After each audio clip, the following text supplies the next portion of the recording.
누가복음 10장 25절입니다. 어떤 율법사가 일어나 예수를 시험하여 가로되 선생님, 내가 무엇을 하여야 영생을 얻으리이까? 예수께서 이르시되 무엇이라 기록되었으며 내가 어떻게 이르냐? 대답하여 가로되 내 마음을 다하며 목숨을 다하며 뜻을 다하여 주 너희 하나님을 사랑하고 또한 내 이웃을 내 몸과 같이 사랑하라 하나이다. 예수께서 이르시되 내가 배고프도다 나라가 그러면 살리라 하시니 이 사람이 자기를 옳게 보이려고 예수께 여짜오되 그러면 내 이웃이 누구이오이까? 예수께서 대답하여 가라사대 어떤 사람이 예루살렘에서 여리고에 내려가다가 강도를 만나며 강도들이 그 옷을 벗기고 내려 그만 그 죽을 것을 가리고 갔더냐. 31절입니다. 마침 한 제사장이 그 길로 내려가다가 그를 보고 피하여 지나가고 또 이와 같이 한 레위인도 그곳에 이르러 그를 보고 피하여 지나가되 어떤 사마리아인은 여행하는 중 거기 이르러 그를 보고 불쌍히 여겨 가까이 가서 기름과 포도주를 그 상처에 붓고 싸매고 자기 짐승에 태워 주막으로 데리고 가서 돌보아주고 이튿날에 데나리온 2를 내어 주막 주인에게 주며 가로되 이 사람을 돌보아주라. 부비가 더 들면 내가 돌아올 때에 갚으리라 하였으니 네 의견에는 이 세 사람 중에 누가 강도 만난 자의 이웃이 되겠느냐? 가로되 자비를 베푼 자니이다. 예수께서 가서 너도 이와 같이 하라 하시니라. 38절입니다. 저희가 길 갈 때 예수께서 한 초원에 들어가시매 마르다라 하는 이름하는 한 여자가 자기 집으로 영접하더라. 그에게 마리아라 하는 동생이 있어 주의 발 아래 그의 말씀을 듣더니 마르다는 준비하는 일이 많아 마음이 분주한지라. 예수께 나와 가로되 주여 내 동생이 나 혼자 일하게 두는 것을 생각지 아니하시나이까? 저를 명하사 나를 도와주라 하소서. 주께서 대답하여 가라사대 마르다야 마르다야 네가 많은 일로 염려하고 근심하나 그러나 몇 가지만 하든지 혹 한 가지만이라도 족하니라. 마리아는 이 좋은 편을 택하였으니 빼앗기지 아니하리라 하시니라.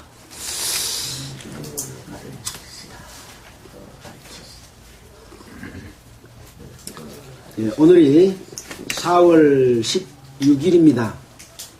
오늘 누가복음 10장 25절부터 마지막 절까지를 읽었습니다. 오늘의 내용은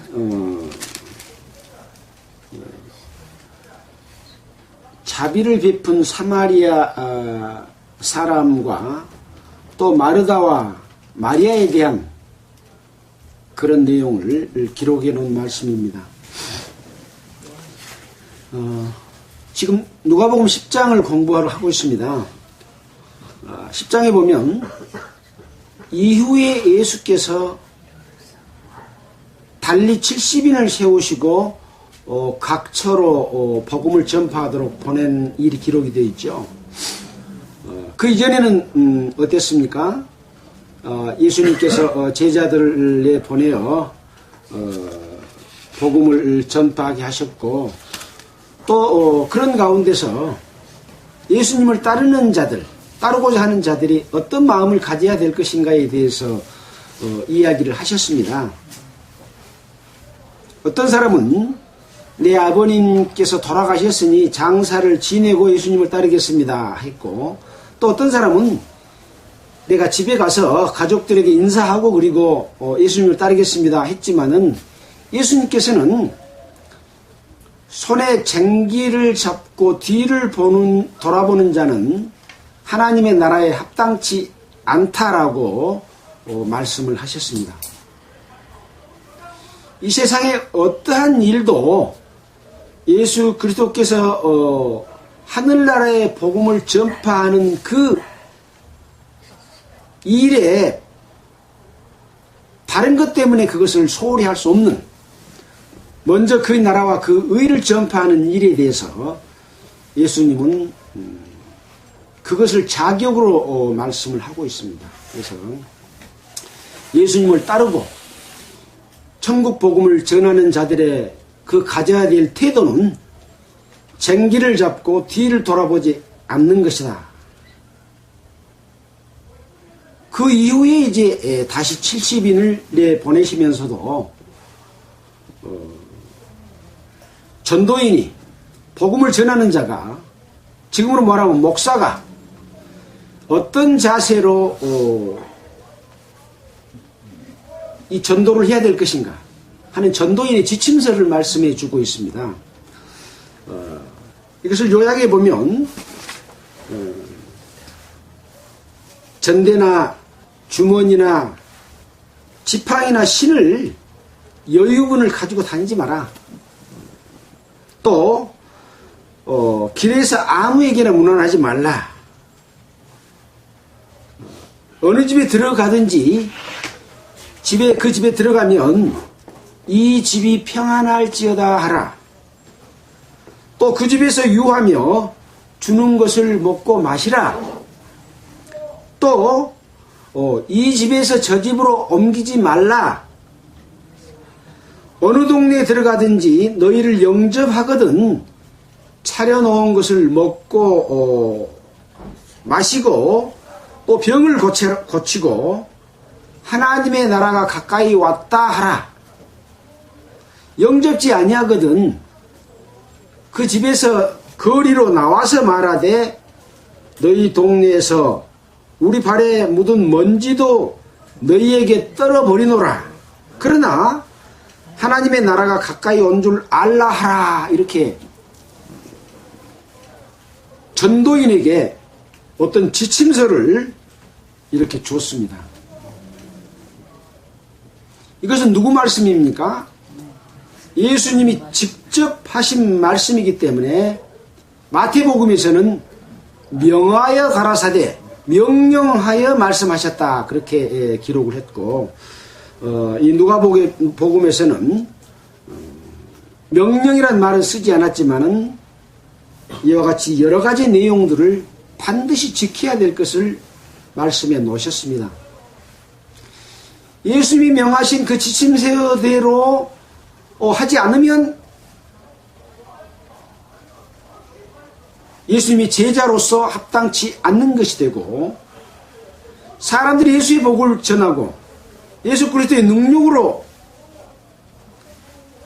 여러 가지 기적도 행하고 복음을 전해야 될 텐데, 그대로 따라하지 않으면, 명하는 것을 따라하지 않으면 그 능력은 없고 이론만 전해지게 되고 외형과 형식이 오히려 하나님의 뜻을 저버리는 바벨탑과 같은 그러한 일이 되는 것이죠. 과연 현재의 기독교가 이런 예수님의 명령처럼 그대로 지키고 있는가, 그렇지 못한가를 우리는 살펴볼 필요가 있다 하는 그런 생각을 갖습니다. 자, 이후에 이제 70인이 돌아와서 주여, 주의 이름으로 명하니까 귀신들도 도망가더이다 하고 기뻐하면서 예수님께 보고를 드렸습니다. 그러니까 예수님이 사단이 쫓겨나가는 것에 인해서 귀신들이 너에게 항복하는 것을 기뻐하지 말고 너의 이름이 하늘에 기록된 것으로 기뻐하라 하시니라. 그래서 이제 사람들은 가서 복음을 전하고 또 병자를 고치고 또 죽은 자를 살리고 귀신을 쫓아내는 일을 하지 않습니까? 지금으로 말하면 그것이 이제 복음을 전해서 한 사람이 돌이켜 회개하고 하나님의 자녀로 태어난 그런 일이겠죠. 죽은 자가 살아나는 것과 똑같은 일이죠. 물론 그것도 기뻐할 일이지만 그것보다도 그걸로 기뻐하지 말고 너의 이름이 하늘에 기록된 것으로 기뻐하라 라고 하는 것이 더 중요하다. 그래서 하나님의 능력을 행하고 그 능력 때문에 자기 자신이 기뻐하다가 교만하다가 나중에는 그 영광을 자기가 차지하게 되는 일이 벌어지게 된다고 하는 어떤 경고의 메시지를 주시지 않는가 그런 생각이 듭니다. 대표적인 예로 모세가 이스라엘 백성들을 하나님의 능력으로 이끌어내고 나중에 바위를 명하여 물을 내라고 했을 때 우리의 이름으로 바위를 쳤기 때문에 하나님께서는 그 영광을 하나님께 돌리지 않은 그 죄로 인해서 가나안 땅에 들어가지 못했던 그런 예를 들 수가 있었다고 그랬죠. 자, 그래서 참으로 예수님의 제자가 된 복음을 전하는 자들, 현재로 말하면 어떤 전도사나 목사나 선교사들은 바로 이 예수님의 말씀이 무엇을 의미하는가 하는 것들을 마음속에 깊이 새기고 거기에서 조금 더 벗어나지 않는 그런 삶을 살아야 된다 하는 것들을 우리는 살펴봤습니다. 자, 계속해서 이제 예수님께서는 말씀하시지요. 천재의 주제이신 아버지여, 이것을 지혜롭고 슬기 있는 자들에게는 숨기고 어린 아이들에게 나타낸 것을 감사한다.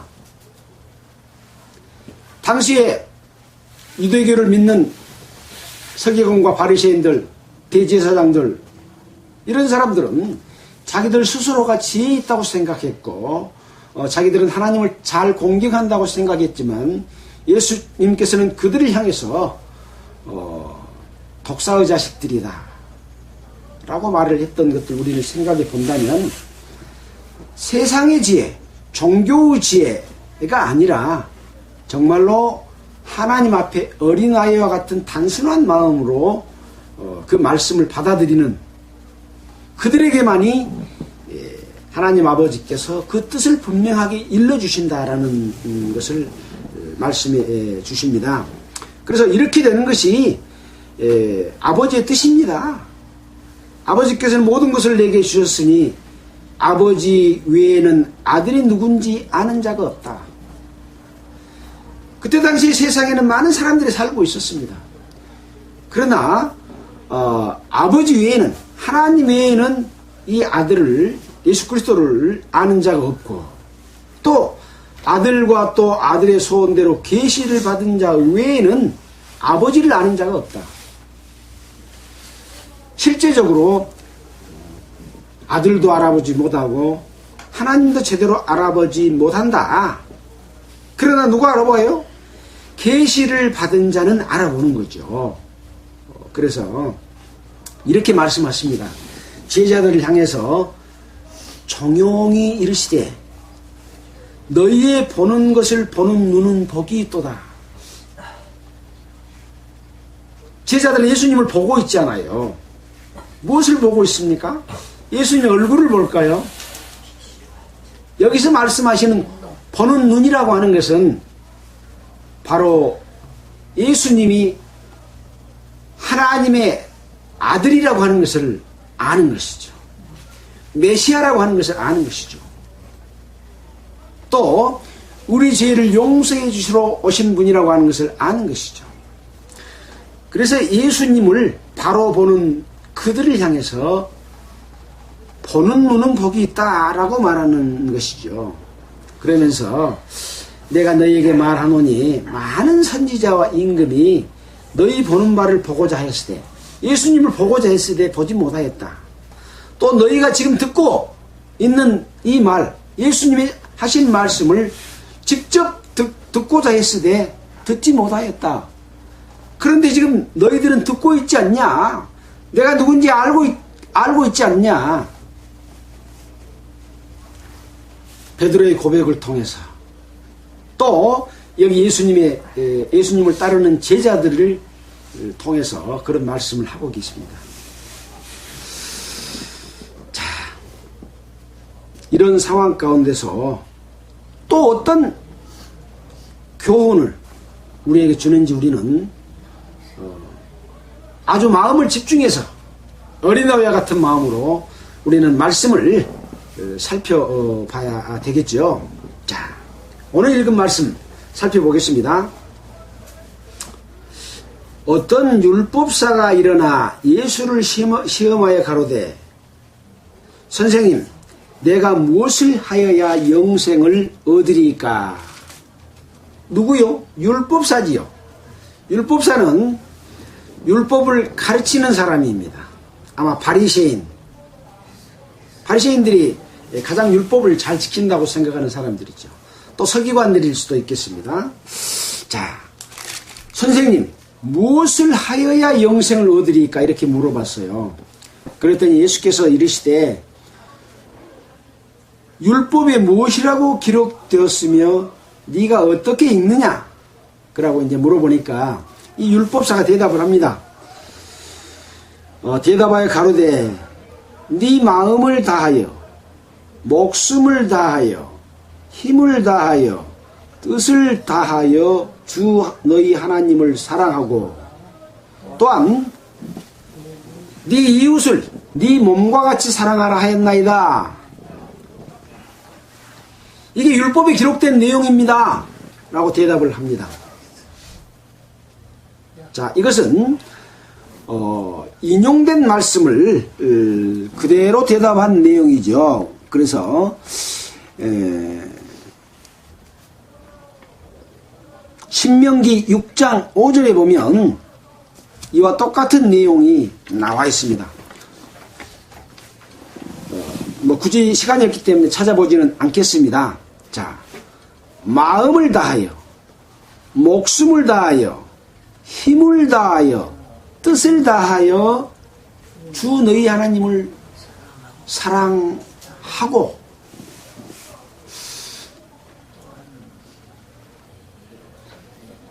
무엇을 하여야 영생을 얻으리까?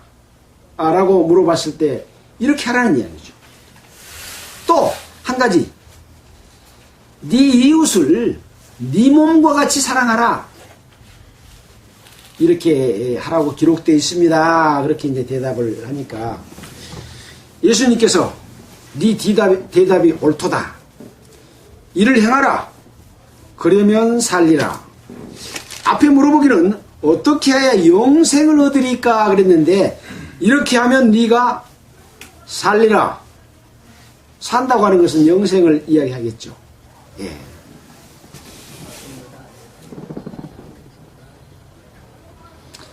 그러니 이 사람이 자기를 옳게 보이기 위해서 예수께 여짜오되 그러면 내 이웃이 누굽니까?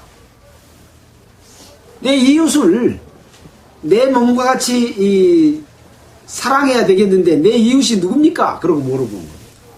자, 그걸 보기 전에 이와 비슷한 내용들을 살펴볼 필요가 있습니다. 자, 여기 연관된 말씀을 살펴보면 누가복음 18장 18절을 한번 보겠습니다. 뒤쪽으로 넘겨서 18장입니다.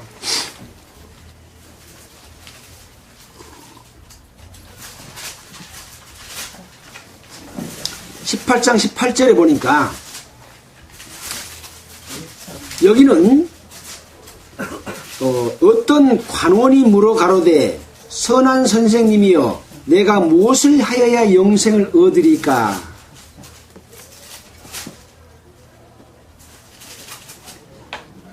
예수께서 대답하여 이르시되 네가 어찌하여 나를 선하다 일컫느냐? 하나님 한 분 외에는 선한 이가 없느니라.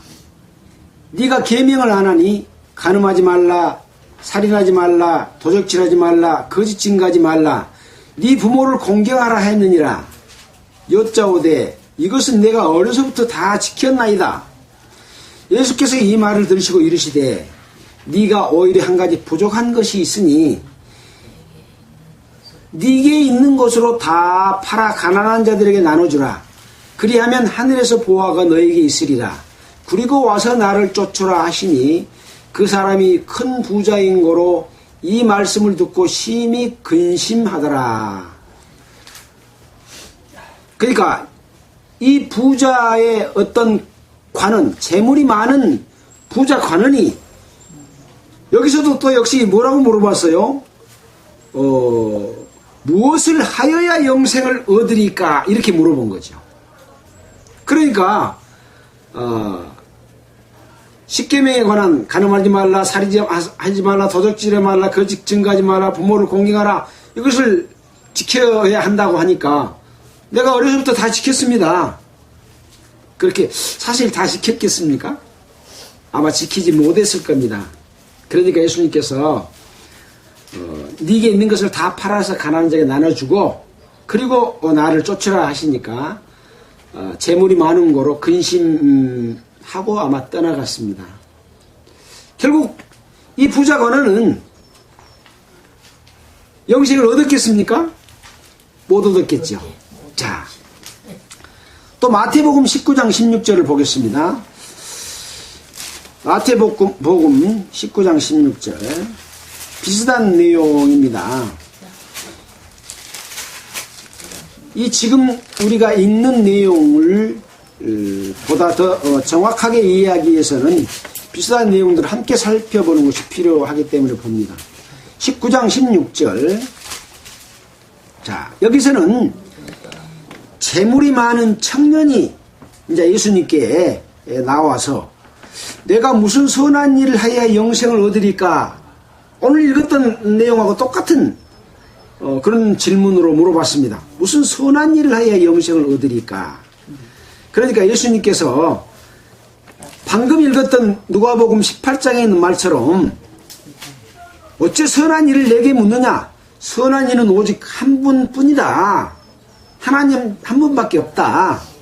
라고 말씀을 하시면서 내가 생명에 들어가려면 계명들을 지키라. 어느 계명이오니까 하니까 똑같이 살인하지 말라, 간음하지 말라, 도적지 말라, 거짓 증거하지 말라, 네 부모를 공경하라, 네 이웃을 네 몸과 같이 사랑하라 하신 것이니라 라고 말씀을 하니까 청년이 이 모든 것을 내가 다 지키었사오니 아직도 무엇이 부족합니까?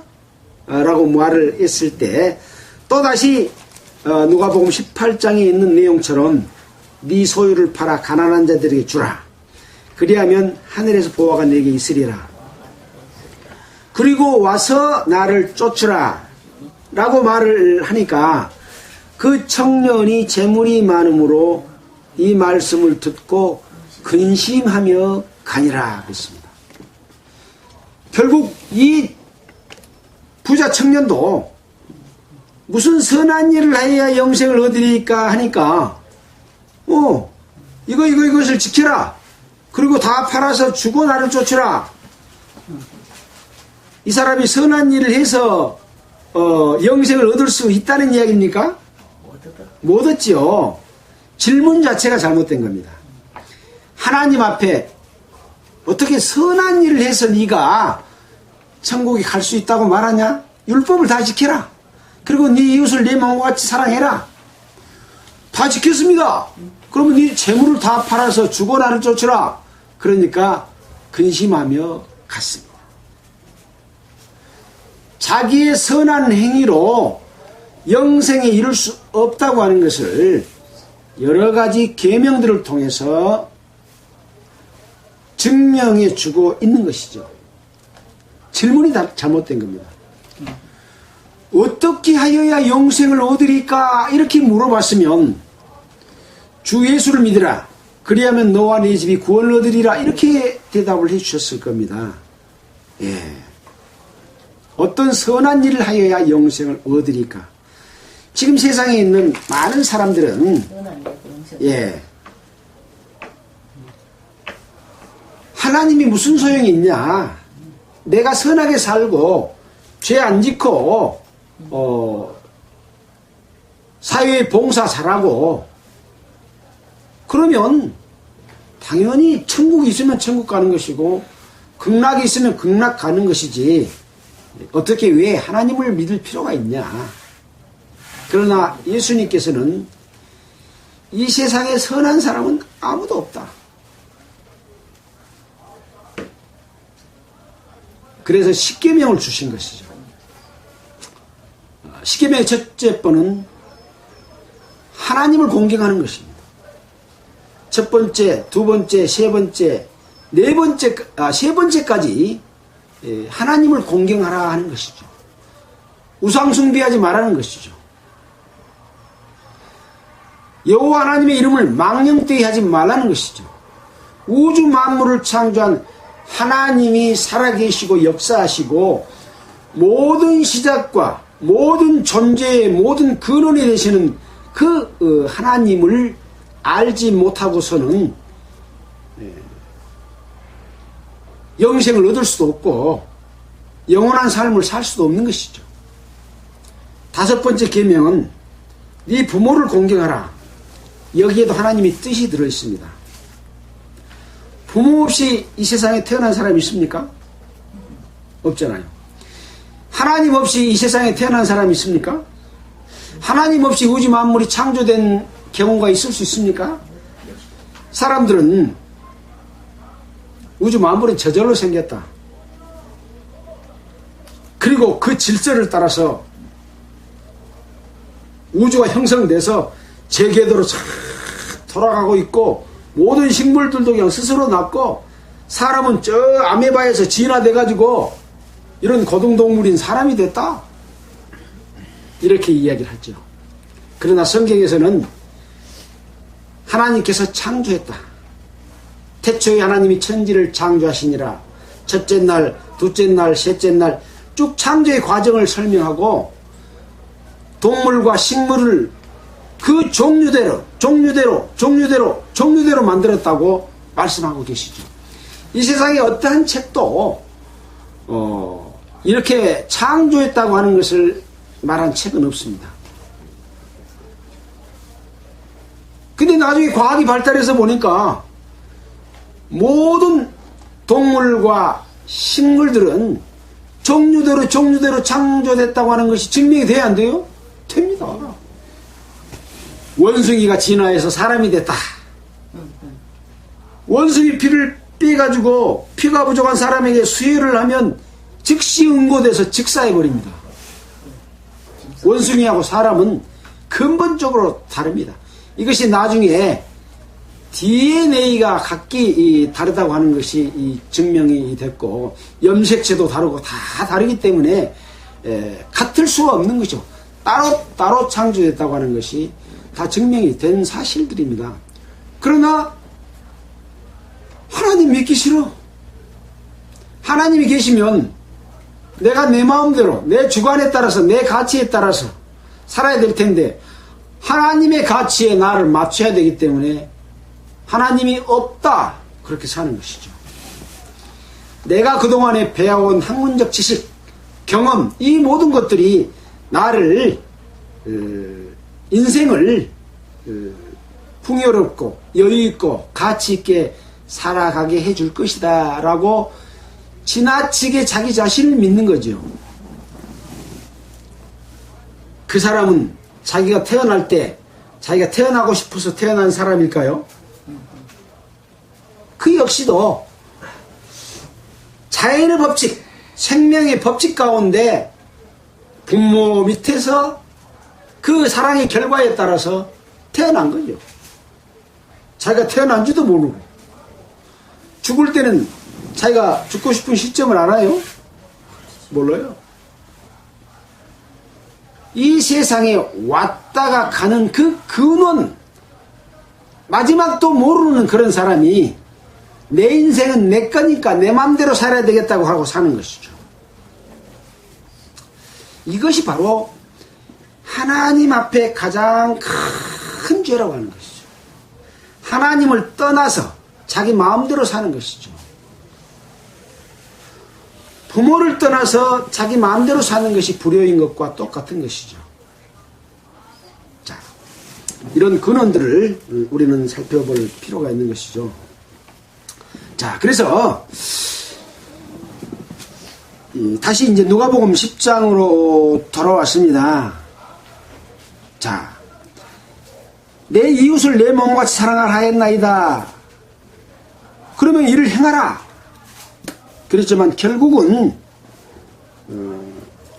어떻게 하여야 영생을 얻으리까 했던 사람들은 이 마태복음이나 또 누가복음 18장이나 또 한 곳에 마가복음에도 기록이 되어 있어요. 마가복음 10장 17절로 31절에도 역시 똑같이 재물이 많은 사람에 관한 기록이 되어 있습니다. 자, 이와 비슷한 내용이 예수님이 질문에 답하는 내용 속에도 똑같이 들어있는 기록된 내용이 있습니다. 마가복음 12장 28절에가 기록이 되어 있는데요. 잠깐 보고 가도록 하겠습니다. 마가복음 12장 28절.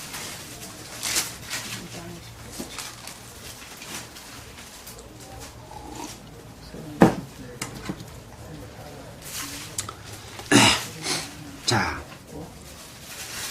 서기관 중 한 사람이 저희의 변론한 것을 듣고 예수께서 대답 잘하신 줄 알고 나와 묻되 모든 계명 중에 첫째가 무엇이니까? 예수께서 대답하되 첫째는 이것이니 이스라엘에 들으라. 주 곧 우리 하나님은 유일하신 주라. 네 마음을 다하고 목숨을 다하고 뜻을 다하고 힘을 다하여 주 너희 하나님을 사랑하라 하신 것이요. 둘째는 이것이니 내 이웃을 내 몸같이 사랑하라 하신 것이라. 이렇게 오늘 지금 읽었던 내용과 똑같은 말을 오늘은 지금 예수님이 물어보니까 질문했던 사람이 답을 했잖아요. 이번에는 서기관이 물어보니까 예수님이 알려주는 겁니다. 첫째는 하나님을 사랑하라는 것이다. 마음과 목숨과 뜻과 힘을 다해서. 두 번째는 내 이웃을 내 몸과 사랑하라는 것이다. 라고 이렇게 말을 해주니까 서기관이 선생님 옳소이다. 하나님은 한 분이시오. 그 외에 다른 이가 없다 하신 말씀이 참입니다. 진리입니다. 또 마음을 다하고 지혜를 다하고 힘을 다해 하나님을 사랑하는 것과 또 이웃을 제 몸같이 사랑하라 하신 것이 전체로 드리는 모든 번제물과 제물보다 낫습니다. 지금 이스라엘 백성들은 하나님 앞에 제사를 드리고 자기 죄를 없이 하기 위해서 용서함을 받는 그런 번제물을 드리잖아요. 근데 이 두 가지를 지키는 것이 제사보다 낫다, 제물보다 낫다 이렇게 말하니까 예수께서 그 지혜 있게 대답하심을 보시고 이르시되 네가 하나님의 나라에서 멀지 않도다 이렇게 대답을 했습니다. 이것을 물어본 이 사람은 영생에 이르는 아주 가까운 근처에 와 있는 그런 사람이죠. 하나님을 알고 하나님의 뜻이 옳습니다 라는 마음을 갖게 되면 어떻게 하여야 영생을 얻는 길을 얻게 될 수 있기 때문에 하나님의 나라에 가깝다라고 말씀을 하신 겁니다. 아마 이 사람은 나중에 하나님을 알고 또 예수 그리스도를 통해서 하나님의 자녀로 태어났을 거다라는 생각을 해볼 수가 있습니다. 자, 오늘의 우리 관심사는 우리가 읽었던 누가복음 10장이죠. 자, 이 사람이 29절입니다. 자기를 옳게 보이려고 예수께 여짜오되 그러면 내 이웃이 누구이까? 어떻게 보이려고? 예수 앞에 자기를 옳게 보이려고. 이 마음이 잘못된 거예요. 예수 앞에 나가 어떤 사람이다. 예수님께서는 내가 이 땅에 온 것은 의인을 부르러 온 것이 아니라 죄인을 부르러 왔다.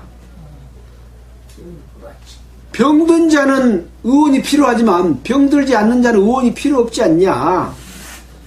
이 세상에 사는 사람들이 아까 말한 대로 마음과 목숨과 뜻과 힘을 다하여 주 너희 하나님을 사랑하고 내 이웃을 내 몸과 같이 사랑하라고 그걸 실천하려고 보면 아이고 못하겠습니다. 어떻게 내 이웃을 내 몸과 같이 사랑할 수 있냐. 재물을 팔아서 다 주고 나를 쫓으라니까 못 쫓는 사람이 그래서 나는 내 의로 하나님께 나아갈 수가 없는 죄인입니다. 그런 사람만 예수님께서는 구원해 주신다 그 말씀이죠. 근데 이 누굽니까? 율법사는 자기를 옳게 보이려고 내 이웃이 그러면 누굽니까? 나 그 이웃을 내 몸과 같이 사랑하려고 합니다. 그런 뜻이 들어있잖아요. 그래서 예수님께서는 이제 한 가지 비유로서 이렇게 말씀을 해 주십니다. 어떤 사람이 예루살렘에서 여리고로 내려가다가 강도를 만나매 강도들이 그 옷을 벗기고 때려서 거반 죽인 것을 버리고 갔더라. 자, 우리는 지도를 가끔씩 살펴보지 않습니까? 예루살렘에서 여리고, 자, 예루살렘하고 여리고는 이렇게 멀지 않는 거리죠. 예루살렘에서 여리고로 가는 도중에 저기는 이 광야인데도 막 중간에 돌들이 이렇게 많이 있어가지고 이렇게 숨었다가 탁 강도들이 나와서 많이 그 도적질을 하고 그 사람들을 죽이고 괴롭히는 일들이 있었다고 합니다. 사전을 찾아보니까 그런 예를 든 거죠. 그래서 그 옷을 벗기고 강도는 왜 강도가 뭐 하는 사람입니까? 왜 강도를 해요? 강제로 끄고 내긴 강도. 아이고, 그 사람한테 있는 재물, 돈 될 만한 거, 먹을 만한 거 있으면 뺏어가는 게 강도잖아요. 그래서 강도가 들었다고 하면 사람을 괴롭히는 게 목적이 아니고 돈 뺏어가는 게 목적이죠. 도둑이다 그 말이에요. 그 뒤에 강자는, 앞에 강자는 강제적으로, 뒤에 도자는 도둑놈 도자예요. 강제로 도둑질을 하는 것이니까 그것을 안 주려고 하면은 두드러 맞고 심지어는 죽기까지 하나요. 그러나 강도가 들었을 때 아이고 나는 목숨이 중요하니까 이거 다 가져가세요. 그러면 그 사람 안 죽이잖아요. 근데 죽일 수도 있어요. 네가 나를 봤으니까 나중에 네가 신고하면 나가 잡히니까 그러고 죽이고 간 사람도 있잖아요. 아무튼 강도는 그런 사람이에요. 그래서 옷을 벗기고 때려. 옷도 뺏어갔는가 모르겠어요. 거반 죽은 것을 버리고 갔더라. 자, 그러니까 이제 길 가다가 이제 그렇게 했으니까 길이 쓰러져 있죠. 근데 어떤 제사장이 그 길로 내려가다가 그를 보고 피하여 지나가고, 사람이 쓰러져 있으면 죽게 되면은 얼른 살려야 되잖아요. 근데 제사장이 그것을 보고 피하여 지나갔다. 제사장은 뭐한 사람이에요? 제사장은 레인으로 이스라엘의 그 제사의 직을 맡은, 염소나 송아지를 잡아가지고 이 회막에서 제사들에서 용서함을 받는 백성들의 그 제사드린 제사를 앞장서서 행하는 자들이잖아요. 그러면 백성들을 누구보다 사랑해야 되잖아요. 근데 강도 만나서 피를 흘리고 쓰러져서 거반 죽게 된 사람을 보고 지나가 버리면 제사장이 이게 똑바로 된 제사장입니까? 가짜 제사장이죠.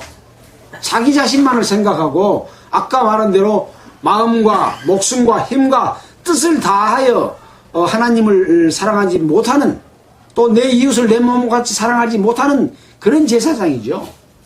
영생에 들어갈 수 없는 제사장이죠.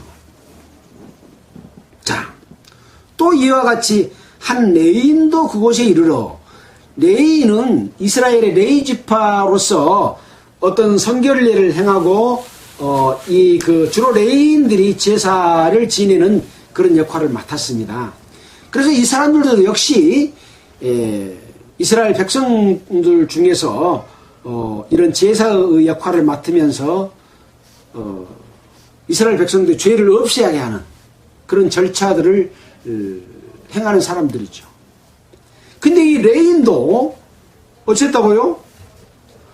그를 보고 피하여 지나가되, 그냥 옆으로 뻗딱 지나가면 누가 봐서 레인 제사장이 사람이 쓰러져 있는데도 그냥 가불더라 비난을 받을 거 아니겠습니까? 그러니까 누가 안 본가 보고 피하여라고 하는 것은 죽은 사람이 이 사람 알아보겠습니까? 딴 사람 눈까지 피해가면서 이렇게 나는 모르는 척하고 지나가 버리는 것이죠. 자, 이 강도 만난 사람이 누굴까요? 실은 강도 만난 사람이 바로 납니다. 우리는 이 세상에 살면서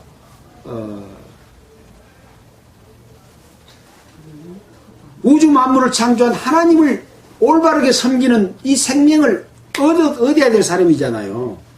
근데 마귀는 우리의 육신 요구 또는 우리의 정신적인 요구 이런 것들을 통해서 하나님을 알지 못하고 자기 마음대로 살아가려고 하면서 이것저것에 얽매여서 귀신 들리면 사람들이 어쩐다 그랬어요? 귀신이 이리 끌고 가고 저리 끌고 가고 내 인생의 가치와 의미와 진리도를 모르면서 목이 꿰가지고 이것이 큰 가치인 양 질질 끌려다니는 거죠. 우리의 영혼은 우리의 생명은 강도 만난 사람과 같은 그런 입장에 있는 사람인 것이죠. 이 바로 이 강도는 누구요? 마귀입니다.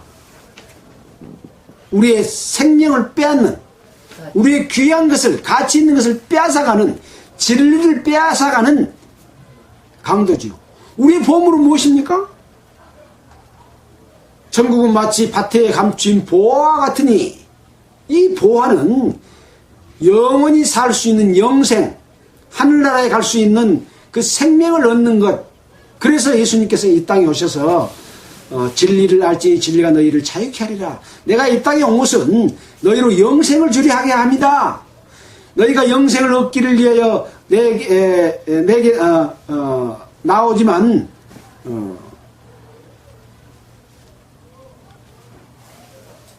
예수님께 그 나오는 방법이 잘못된 것에 대해서 말씀하셨죠. 제가 정확한 구절을 지금 원래 생각이 안 납니다.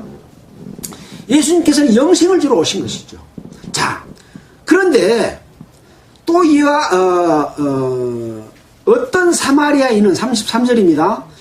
여행하는 중 사마리아인은 여행하는 중이었어. 지금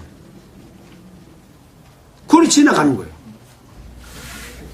그를 보고 불쌍히 여겨 가까이 가서 기름과 포도주를 상처에 붓고 싸매고 자기 짐승에 태워 주막으로 데리고 가서 돌보아주고. 사마리아인은 제사장이나 레위인처럼 의무적으로 하나님을 섬기고 백성을 돌보아줄 수 있는 그런 사람이 아니죠. 사마리아인은 이방인이에요. 이스라엘 백성들은 사마리아인은 죄인이라고 상종치도 안 했어요. 사람 취급도 안 하고 개 취급했어요. 근데 이 사마리아인은 이 길가에 강도 만나서 피를 흘리고 거반 죽게 되는 이 사람을 보고 여행하는 중인데 불쌍히 여기서 가까이 가서 기름과 포도주, 기름은 상처를 부드럽게 해줍니다. 포도주는 알코올이 있잖아요. 상처가 굼지 않도록 치료해주는 역할을 합니다. 그래서 옛날 약이 없고 그럴 때는 기름을 바르고 술로서 소독하고 해가지고 이제 그 근본적인 치유는 자기 몸에 있는 치유력이 있어서 치유가 되죠. 병균 침투 안 하게 되면은. 그래서 상처를 부드럽게 해주고 이렇게 알코올을 포도주를 발라주는 거죠. 그렇게 해가지고 그냥 거기다가 놔둔 게 아니라 자기가 타고 가는 그 짐승에다가 낙타인지 모르겠어요. 되게 사막 지역인데 낙타를 많이 몰고 다니잖아요. 이 태워가지고 주막에다가 데려다 줬습니다. 주막에 가면 뭐 있어요? 뭔 주자요? 술주자. 아, 잘하시네. 술이 많이 있어. 술은 계속해서 상처에 곰지 않도록 발라주는 역할을. 술 좋아하는 사람은 얼른 가면 술 먹겠구나 그 생각 많은데, 술은 묵어버리면 상처가 더 골마요. 발라야 돼, 여기서는 지금. 예, 발라야 되는 술이에요. 주막에다 데려다 주고, 주막에 가면 많은 사람들이 거기 있겠죠. 예, 그래서 서로 돌봐주는 그런 장소입니다. 근데 이 사람이, 이 사마리아인이 나는 여행 중이니까, 나는 지금 가야 되니까 이 주막 주인 보고 좀 더 돌봐주라 그러면서 2데나리온을 줬습니다. 2데나리온은 얼마입니까? 1데나리온은 하루 품삯이잖아요. 2데나리온은 이틀 품삯이에요.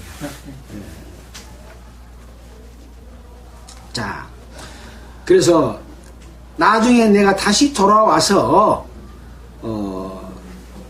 이 치료비가 더 들었으면 내가 더 갚아주겠다. 얼마나 감사한 일입니까? 우리가 이 세상을 살아갈 때에 우주 가운데 공중권세 잡는 자는 마귀잖아요. 에덴 동산에서 하나님의 뜻을 저버리고 하나님과 같이 된다고 하니까, 네 눈이 밝아져서 하나님과 같이 된다고 하니까 선악과를 바라보니까 먹음직도 하고 보암직도 하고 지혜롭게 할 만큼 탐스럽기도 한지라. 이걸 먹으니까 눈이 밝아져서 선악을 분별할 수 있는, 하나님 앞에 내가 죄인이구나 하는 양심의 가책이 일어나서 내가 하나님의 명령을 어기고 내가 잘못됐다고 하면 하나님 앞에 부끄러운 걸 알고 자기 몸을 가리는 걸로 나타났잖아요. 이때 죄를 지면 가책을 받는 양심이 우리 속에서 활동을 한 거죠. 그것은 우리 속에 있는 영이 살아있으면 하나님 앞에 죄인인 것을 먼저 아는 거예요. 그래서 우리 영은 영과 혼과 육으로 되어 있지만 이 영이 기능을 못하는 상태로 타락된 영. 그래서 선악과를 따먹으면 정령 죽으리라 했지만 아담이 죽었습니까? 안 죽었잖아요. 예. 그래서 그 영이 하나님과 관계가 끊어져 버리면 양심이 마비되는 거예요. 그래서 이 양심이 이제 죄가 죄인 것을 구분할 수 있는데, 이 영이 살아나면 하나님을 보게 된다는 거죠. 자, 이렇게 계속해서 마귀는 인간을 놓아주지 않냐고 하나님께로 가까이 가지 못하도록 끌고 다니는 거예요. 너 참 영리하고 똑똑하고 지혜롭다. 세상에는 이런 가치 있는 일들이 많다. 시도 짓고 또 선행도 베풀고 때에 따라서는 좋은 사회활동도 하고 이러면 너는 참 훌륭한 사람이야. 그렇게 살면 이 세상에 더 가치 있는 삶은 없어. 누가 원하는 거예요? 아까 보암직도 하고 먹음직도 하고 지혜롭게 할 만큼 탐스럽기도 한 인간의 모든 욕구가 이 속에 다 들어있는 거죠. 하나님을 떠난 욕구. 하나님을 알고 이것을 누리게 됐을 때는 정상적인 욕구고, 하나님 앞에 우리에게 주어진 권리를 행사하는 그런 욕구이기 때문에 떳떳하는 것이죠. 부끄러움이 없는 것이죠. 이렇게 우리는 마귀에 의해서, 강도에 의해서 우리 영혼이 강탈당하는 이러한 삶 가운데 있지만, 그것 자체도 우리는 모르고 있는데, 예수님께서 이 땅에 오셔서 우리의 이 죽은 영을 살려주셔서 하나님의 자녀로 삼아주신 것이죠. 바로 이 선한 사마리아인은 예수 그리스도입니다. 이 땅에 오신 예수 그리스도. 그래서 지금 갈릴리에서부터 하나님의 능력을 나타내 보이고 하늘나라의 복음을 전파하고, 어떤 사람은 하나님께 합당하고 어떤 사람은 합당치 않다고 하는 것들을 계속해서 지금까지 지금 누가복음 1장에서부터 10장까지 이렇게 말씀해 오고 계십니다. 또 마태복음에서도 말씀하고 계시고 마가복음에서도 말씀하고 계시고 또 요한복음에서도 말씀하셔서 이 강도 만난 인간들 마귀의 권세 속에서 만신차이가 돼서 거반 죽게 된 이 생명을 살리기 위해서 내가 이 땅에 온 것은 영생을 얻게 하기 위해서 이 땅에 왔다. 죽지 않는 생명, 영원한 하늘나라 하나님과 함께 에덴 동산을 창조한 목적을 회복하기 위해서 이 인류의 역사가 지금까지 진행되고 있는 것이죠. 그래서 이 사마리아인, 또 이 사마리아인은 누굽니까? 이제 하나님의 자녀가 된, 예수님의 제자가 된, 복음 전하는 자가 된 자들이 곧 사마리아인. 예수님이 그걸로 오셨고 우리는 예수의 몸과 합한 몸이 됐잖아요. 주님을 머리로 한 몸된 교회의 지체가 됐잖아요. 그래서 이 교회는 사마리아인의 역할을 하는 거예요.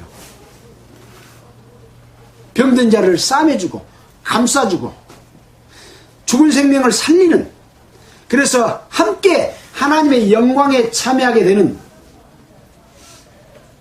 주님의 거룩한 신부가 되는, 마귀 권세에서 뺏어내서 하나님의 자녀로 태어나게 하고, 아까 말한 내 이웃을 내 몸과 같이 사랑하라는 삶을 실제로 살 수 있는 그러한 삶으로 바뀌는 삶이 그리스도인 삶이죠. 그러면 여태 지금 이 율법사가 물어본 이 모든 요구들이 예수 그리스도는 다 이룰 수 있는 것처럼 우리는 주님의 몸된 지체가 됐기 때문에 그것을 이루며 살 수 있는 힘이 나는 없지만 내 속에 성령께서 그 일을 해주시기 때문에 할 수가 있는 것이죠. 자, 더 이상의 말씀을 드리지 않아도 충분히 이해하리라고 생각이 됩니다. 자, 그래서 36절에 네 의견에는 이 세 사람 중에 누가 강도 만난 자의 이웃이 되겠느냐? 그러고 이제 다시 율법사한테 예수님 물어봅니다. 그러니까 가로되 자비를 베푼 자니이다. 그러니까 예수께서 가서 너도 이와 같이 하라. 누구처럼 하라고요? 사마리아인처럼 해라. 자, 그래서 이 율법사가 돌이켜 제사함을 받았는지 생명을 얻고 하나님의 제자로 태어났는지 하는 건 기록이 안 되어 있습니다. 그러나 그 태어나는 것이, 자기가 살아나는 것이 먼저겠죠. 그 다음에는 어떻게 해요? 바로 사마리아인 같이 너도 가서 할 수가 있어요, 없어요? 할 수가 있어요. 그러나 태어나지 않고 아까 재물이 많은 그 청년처럼, 재물이 많은 관원처럼 자기의 모든 소유를 다 팔아가지고 그 다음에 나를 쫓으라 하니까 재물이 많은 거로 근심하러 갔으면 그 사람은 이 사마리아인처럼 될 수가 없는 거죠. 바로 그들은 이 오히려 마귀의 한 편이 돼가지고 예수를 팔아서 자기의 생업을 유지하는 거짓 사마리아인, 거짓 그리스도인, 거짓 복음 전하는 자와 거짓 선지자, 거짓 목사들이라고 하는 것이죠. 이 두 부류를 우리는 구분하고 읽어볼 수 있을 때 우리는 올바른 신앙생활을 할 수 있는 것이죠.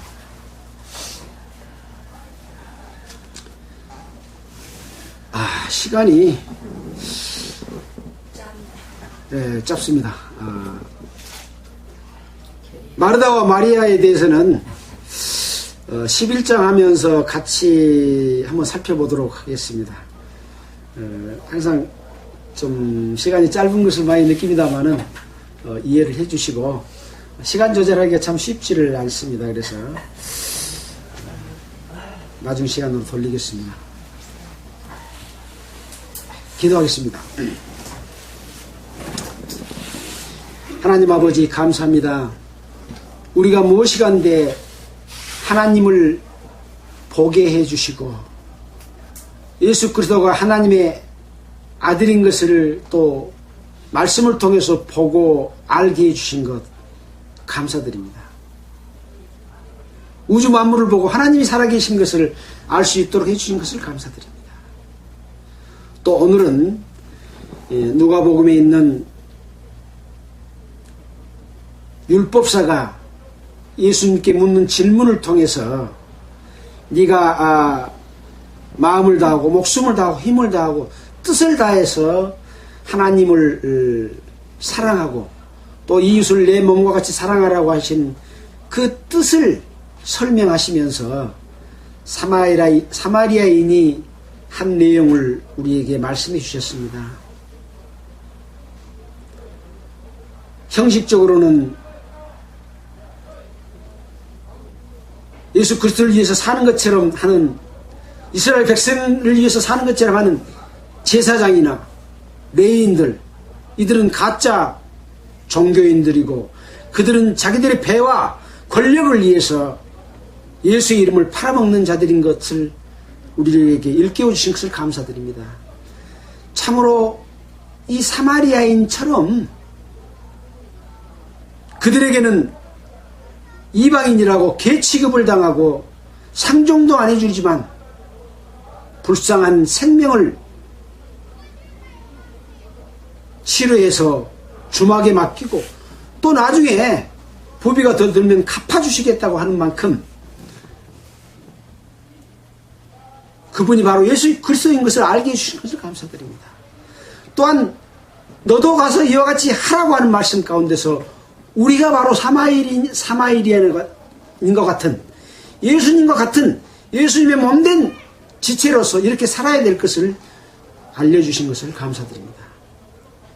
이 말씀을 듣는 모든 사람, 또 방송을 듣는 모든 사람들도 하나님의 자녀로 태어나서 이 선한 사마리아인의 삶이 되도록 주님 능력으로 역사해 주시기를 원하면서 우리를 구원해 주신 예수 그리스도 이름으로 기도했습니다. 찬송가는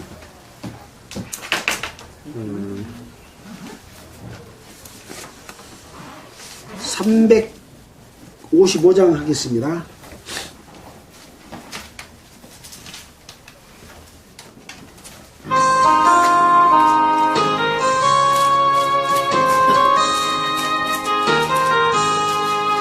푸른 바다 나서니 몸 어디든지 가오리다. 괴로우나 즐거우나 주만 따라 가오리니 어느 누가 막으리까. 죽음인들 막으리까.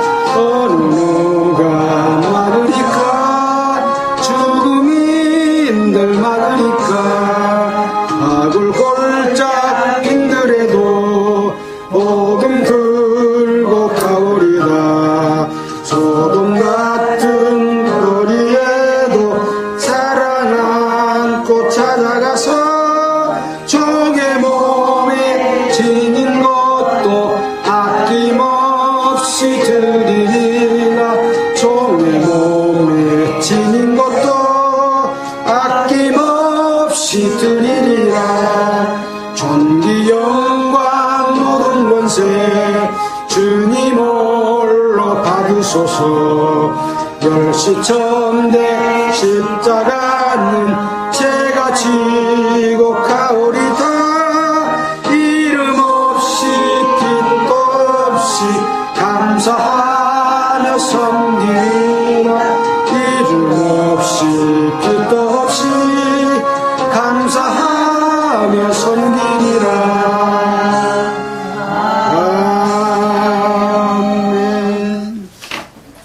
아멘. 네, 수고하셨습니다. 안녕히 계십시오.